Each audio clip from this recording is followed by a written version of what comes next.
Senden kutmagandim uka. Aka, mashina bozorda 7000 savdo bo'lgan. Mayli, jigarimsiz. Siz uchun 6,5 mingga berib yuboraman aka. 500 siz uchun yordam aka. Bitta duo qilib qo'yasiz.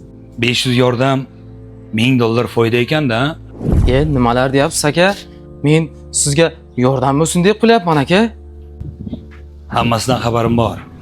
Kecha o'zingga bozorni ko'rding.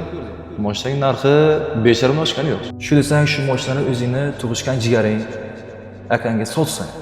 Vo, yaxshi taklif do'stim. Kakras akamga bozorda 7000 savdo bo'ldi deyman. 6,5 mingga sizga beraman deyman. Kakras 1000 foyda qoladi. Do'stim, sal g'alati emasmi?